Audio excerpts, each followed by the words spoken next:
when you put the two together, Lean and Six Sigma, you get to Lean Six Sigma.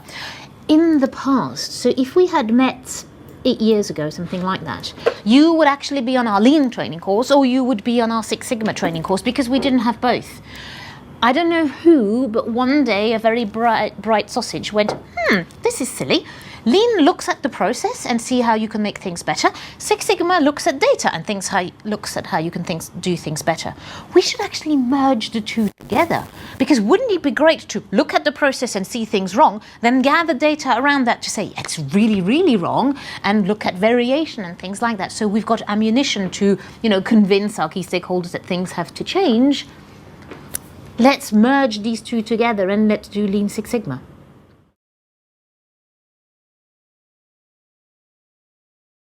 This slide is to help you think, let's say, in a different dimension about the scoping of your project.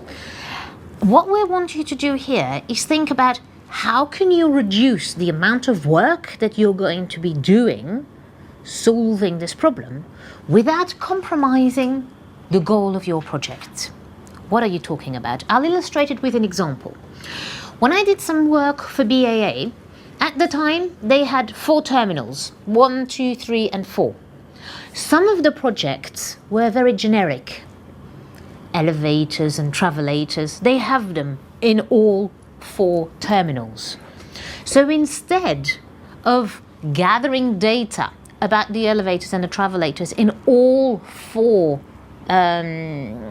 terminals, we randomly, and literally it was, a little box, 4 pieces of paper, okay, it's T3. So we did all the measurements in T3, all the root cause analysis and everything, but then we implemented the solution throughout the airport.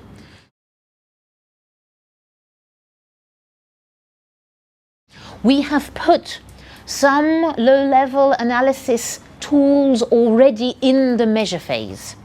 The first one is the spaghetti diagram. What is that?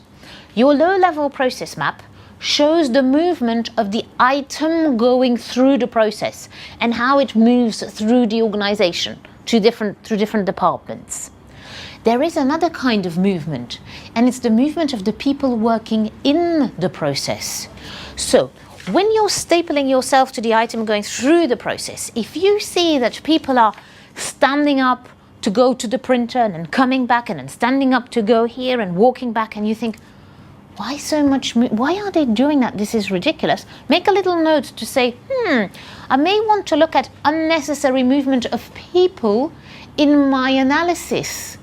And a way of demonstrating unnecessary movement is a spaghetti diagram.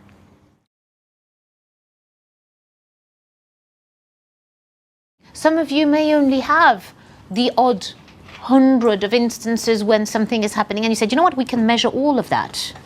Or even less, tens of instances.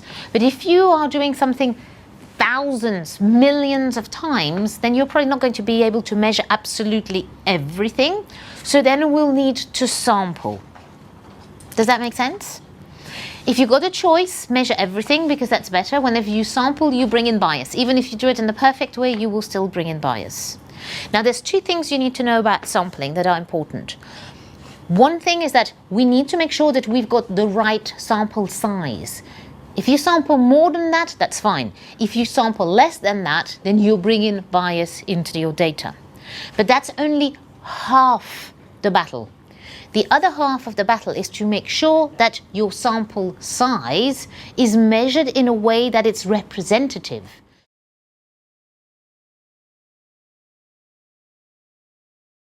You lose the benefits of your solution if the solution is not embedded. And it's frighteningly fast. So spending some time making sure that it becomes business as usual is vital.